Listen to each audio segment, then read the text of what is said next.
Hello everyone and welcome to today's episode of the Osasu Show. We have a media blackout, yes, a media blackout regarding the human rights violations that are going on in this administration. On today's episode of the Osasu Show, we'll be delving into this subject matter, particularly as it affects to El-Zakzaky. We have an interview with the country director of Amnesty International. She'll be talking to us about this on a global landscape. Don't go anywhere, and we'll be right back on the Osasu Show.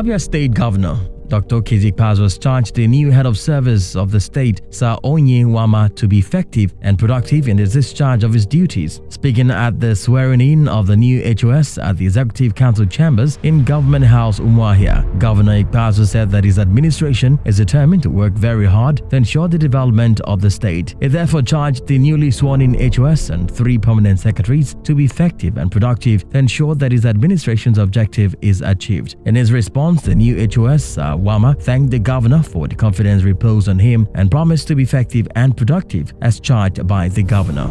Elsewhere, Rivers State House of Assembly has resolved to alert the United Nations on May 11, 2018 youth invasion of the State High Court in Port Harcourt as divisions in the Rivers All Progressive Congresses escalate. The Rivers Legislature, at an emergency session on Monday, also resolved to write the European Union and the Commonwealth to take immediate steps to ensure the safety of Rivers people in the face of alleged premeditated assault by the APC-NR agent. The House indicted armed thugs of the opposition party backed by operatives of the Nigerian police for the commotion at the State High Court on May 11, accusing the opposition as sponsors of the said action. Speaker of the House, Ikuinyi Owaji-Ibani, who presided over the sitting, had called for a vote on the motion moved by the Majority Leader, Martins Amewule, on the matter of urgent importance, condemning the attack and closure of the court on May 11.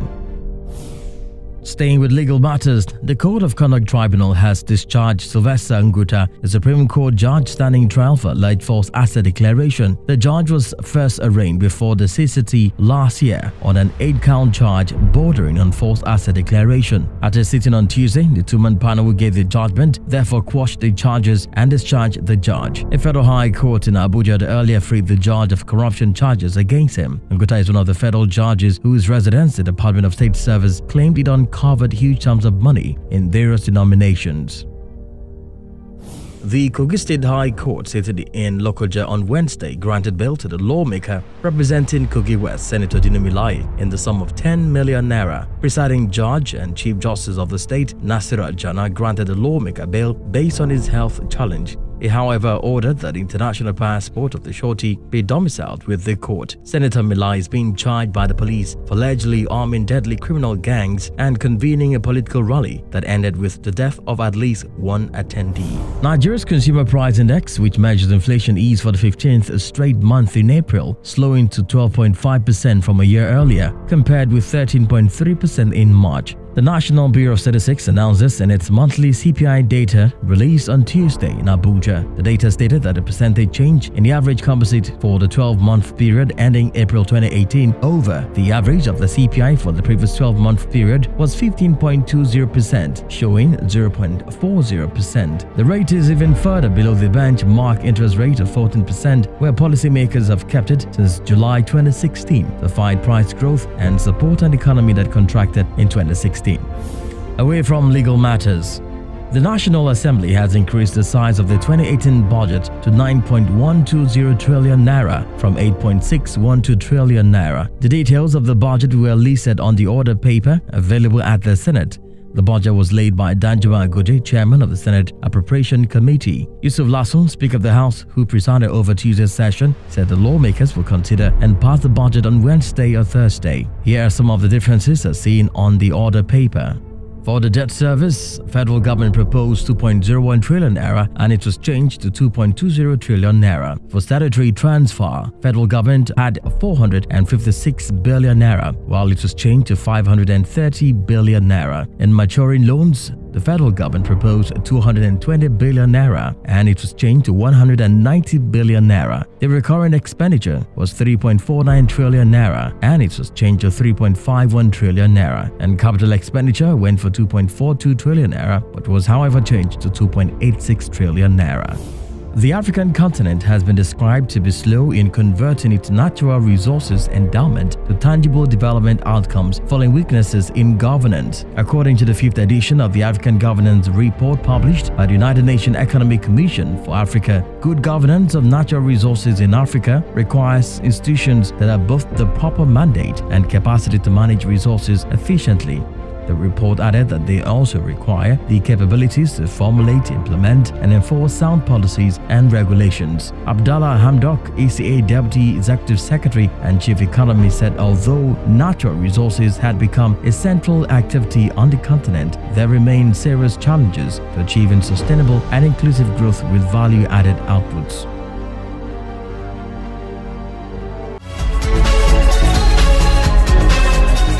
Welcome back to the Osasu Show. With me now is the Country Director for Amnesty International, Mrs. Osai Ojigho. Thank you so much for joining me on today's program. Thank you for having me. My pleasure. So let's contextualize this El-Zakzaky's continuous detention. Legal, illegal, what's the point or what's the perspective of the Amnesty International? We've been consistent in our messaging around the issue. It's illegal and it's unconstitutional, and there's no justification for the continued detention of El-Zakzaky and his wife and all other supporters of IMN who have been held incommunicado detention.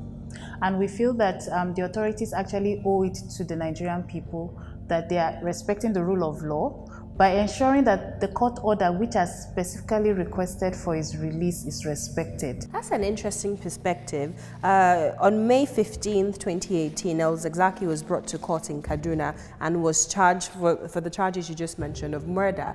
Some people have made the case that the Shiite Muslims, especially those affiliated with this Islamic movement of Nigerians, have, time without number, constituted a nuisance to society. They are violent, they're criminal. What's your perspective on those allegations? We believe that where there are cases of violations against the law, whether it's against the IMN, the Islamic Movement of Nigeria, or any individual or any group in Nigeria, the state authorities, in this case the law enforcement and the judicial officers, the Ministry of Justice, the prosecutors, should actually bring those cases before a law court and actually prosecute it without any fear or favor. But isn't that what they're doing right now in the case of El-Zakzaky by charging him to court for murder? We are watching this case and actually monitoring the situation in order to see what facts will be brought before the courts and actually to see how they would prosecute it all through. And this is something that we've been calling for, that if you have someone in detention and you want to accuse them of a crime, charge them to court and let them face the law courts directly. In this case, we just find it a bit unusual that it has taken them nearly 3 years in order to bring a case against him. And that is why we are a bit cautious and we're asking the questions, are they bringing the case now because they want to hold him and show to people that yes, he's actually a suspect who has committed crimes and we're trying to bring him to justice? Or it's just a ploy to distract us from the fact that they've actually held him illegally for this long, and also the fact that this does not erase the fact that there's still a subsisting judgment that has called for his release. So we now have a certain legal situation whereby there are various court orders going on, and it will be important for the authorities to actually clarify it. And if they actually even appealed the decision, that ordered his release in the first place. We are a law-abiding country, or would like to believe so, and we believe that it doesn't matter who is affected. The law is clear. You charge someone to court within 48 hours. That's what the Constitution says. Our laws have said you need to try someone for a crime known to law. In this case, they've brought these charges. But what took them so long? Why now? What's changed? So you're faulting the continuous detention of El-Zakzaky despite the court orders in, I believe, 2016, who asked for the immediate release of El-Zakzaky. So as Amnesty International, I understand that the vision and mission of your organization is to encourage governments to abide by the rule of law. So what have you done? What communication have you had with the Nigerian government thus far to ensuring the release of not just El-Zakzaky, other people who have been detained or would be considered political criminals? So we've always raised the issue of El-Zakzaky in our reports, and at several times, even during the anniversary of the attacks on the Shiites and the numerous killings that took place in December 2015, we've issued press releases, all in a bid to draw public attention and to call the authorities in order to respect the rights of the individuals who are currently in their possession. And most importantly, to also address the issue of the hundreds of men and women and children that were killed in the attacks in December 2015. Which I that believe still about remains 347 people. Wow. If we were to go by the numbers that the Kaduna State government themselves admitted to in the Judicial Commission that was set up to investigate. Because their members have actually argued that it's way more people. Definitely. They claim that over 700 people have been killed. They actually think the number is close to 1,000. They believe it's about in the range of 800 to 900. But we have also asked the IMN group and the Shiite community to actually release their own lists, because we believe that if they are able to show this family is missing, this one's died, these are the people we know about, it can also begin for us to trace where are the issues, what actually happened on that fateful week where so many of their followers, so many of their family members died. And we're not saying that there might not have been issues with the IMN or the Shiites and in the communities where they reside, but that we should not forget the fact that people died. We're increasingly becoming a country that is very tolerant of violence and loss of life without actually getting to the root of the problems. We take our role as Amnesty International very important. We're an independent, impartial organization, and our job is to monitor human rights violations wherever they occur all over the world. In Nigeria, the office has consistently followed up on this by ensuring that where there are cases of human rights violations, we bring it to the attention of the authorities, because we believe the authorities have the power. They are the ones that can institute prosecutions. What authorities are you talking about? I'm talking the federal authorities first of all, but also the state in the countries. Okay, because if the federal authorities are the ones perpetrating this crime, are you bringing the attention, is it an exercise in futility in the sense that they know the crimes that they have committed allegedly and you're bringing that to their knowledge? What exactly do you expect of them? They can't be the judge and the jury in their own case. When these issues are brought up, it's individuals who have committed these crimes or who have violated the rights of others.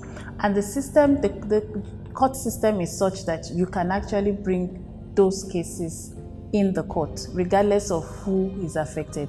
We believe in this case because of the interest and the presence of high-ranking military officials, that perhaps the case has kind of thwarted unfairly in terms of prosecution, because people do not want to offend someone or people who are highly placed within the hierarchy. And we think this should not be the case. Everyone, regardless of your status in society, should have the same access to the courts, the same access to a right to a fair hearing. And we believe in this case, the authorities can do more. They have done it before, and they can actually do more to ensure that everyone gets to answer for whatever crimes have been committed in this case. If we look at the El-Zakzaky case, the issue was if they've committed a crime at that point in time by blocking the road, or as alleged in some of the reports of the military in response to why they had to defend themselves. Very lastly, Mrs. Osai, What are the alternative measures that El-Zakzaky and his supporters can pursue, especially if they believe that the government is not for them? As you said, the legislative, the judiciary, the executive arm of government, everyone, even most Nigerians are silent on these killings. So they believe they're vulnerable till today to attacks. So what is your response to them? What are alternative measures they feel or you feel that they could pursue, especially in the case of El-Zakzaky and his followers, in pursuing justice? I think they should not relent in their constant agitation for justice in this matter. In recent times, they've taken protests, some in Abuja, which in some cases has also been tried to be stopped. But everyone has a right to protest if they feel their rights are being violated. But they can go beyond that and begin to now explore beyond the shores of Nigeria. There's the African Commission on Human and People's Rights. There's the ECOWAS Court of Justice, which is also situated here in Abuja. Can the regional mechanisms here in Africa give them an alternative hearing? And can the Nigerian state be called to order by these institutions in order to ensure that the rights of El-Zakzaky and his followers who have been illegally and unconstitutionally detained can be addressed at this level? I think until those avenues are exhausted, they still have a lot more to do in that regard. And to also get other actors. They don't need to be faith-based actors because they are a faith-based organization, but get other actors, human rights defenders, lawyers groups, the Nigerian Bar Association, to actually look into this issue from a rule of law perspective. From that angle, perhaps there could be a delegation separate from the Shiites who could say, in this matter, we want the rule of law respected. And in terms of the issues which the Shiites have been alluded to, then this needs to be addressed through dialogue, through action, and through prosecution where crimes have been committed. Mrs. Osai Ojigho, thank you so much for your time. Welcome back to the program. Right now, we take you to Kano State, where we speak with some of the young girls that we're sending to school. They're going to talk to you about their journey so far, their aspirations in life, the benefits of them attaining quality education thanks to the Osasu Foundation, and well-meaning Nigerians like yourself. And also, we'll speak to some out-of-school girls to talk to you also about their aspirations and what you, as well as the government, can do for them to achieve their dreams in life. Take a look.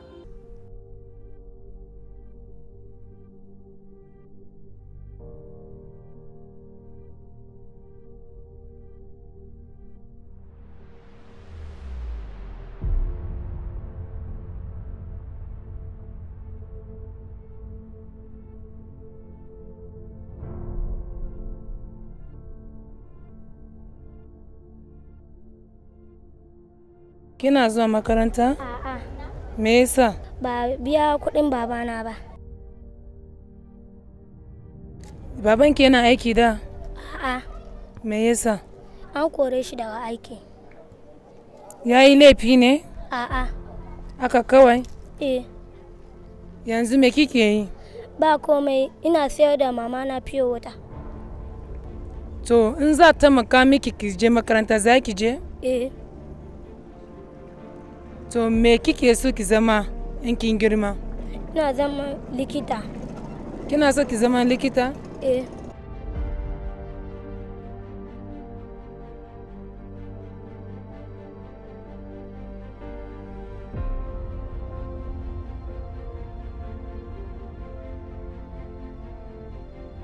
Hi everyone, my name is Peace Ayadegbola and I'm 15. I just finished my secondary school. So can anybody tell me their names? Age? Anyone? Come on. My name is Aminat Ayam. I'm in SS1A and I'm 15 years old. Great. My name is Kamso Mutka. I'm in SS1B. I'm 15 years old.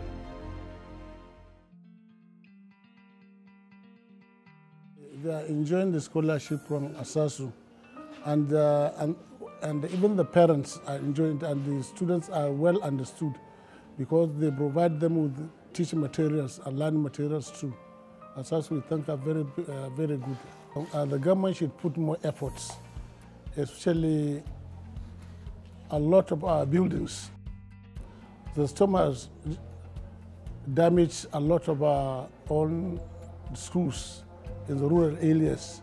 Therefore, I am appealing to the government to provide enough fund so that we rebuild all the schools, because a lot of them are now in a very poor condition. My name is Aminat Aina. I'm 15 years old. I'm in SS1A. I would like to become a medical doctor.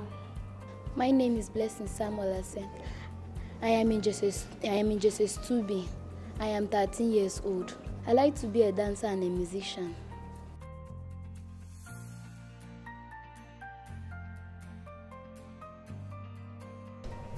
Self-esteem is defined as the way you feel about yourself. That's how people will feel about you. Great. Amazing answers. I love it. I love it. That is the definition of self-esteem. The way you feel about yourself, the way you carry yourself, it's all self-esteem. Okay, now, so I said there are three types of self-esteem. You have the high self-esteem, you have the low self-esteem, and you have the moderate self-esteem. Now, you don't want to have the highest self-esteem, because when it's too high, nobody can talk to you. Your teacher cannot correct you, your mother cannot correct you, your father cannot correct you. Nobody can actually say something to you that will mean anything, because your self-esteem is too high. Okay? Now, when it's too low, everybody can push you around. Anybody can push you to do what you don't want to do. There will be peer pressure. You'll be forced to do what exactly you don't want to do, what you don't love. Now, the moderate self-esteem, that is the one I love, because that's the one you will get to do. You will not be so high that nobody can talk to you, but you will not be so low that anybody cannot push, that people can push you around. I commend Osasu very well. I commend them very well. They provide our students with books, enough fund to buy the books. They buy uniform for them. My name is Kausar Mukhtar. The name of my school is Ajara Ahmed International College. I'm in SS1B. I want to become a journalist in future, and I want to thank Madam Osasu for paying my school fees, and I pray God will continue to bless her, and God will protect her, and God will give her more money to sponsor us. Thank you very much. We're grateful to Osasu Foundation. God bless you. I want to thank Osasu for the great love towards us, for her giving us this scholarship. For her giving us this scholarship, and I'm very grateful for her. Let God continue to bless her in Jesus' name. Amen.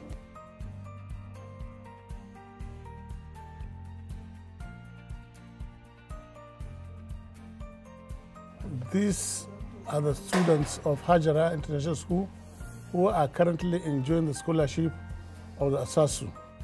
Thank you, Osasu Foundation.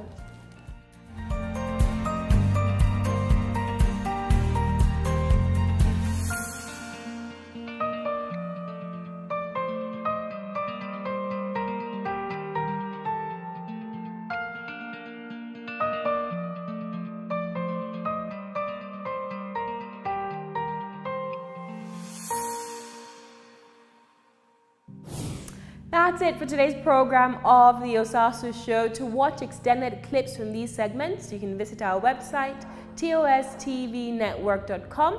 To find out more news on sustainable development and current affairs across Africa, also visit our website. Visit my personal blog. I have a new article up 2019, Where Are the Women? So read that article on osasuigbinedion.com. Don't forget, our initiative, the People's Candidate, is still very much alive and kicking. You can visit our site /TPC to nominate who you want to be president in 2019. Remember, your voice and your vote counts, so get involved in this electoral process by nominating your candidate. Also follow us on social media at The Osasu Show, at TOS TV Network, at Osasu Ojigho on Instagram, Facebook, and Twitter. I'll see you same time, same place next week. And until then, take very good care of yourself. God bless you.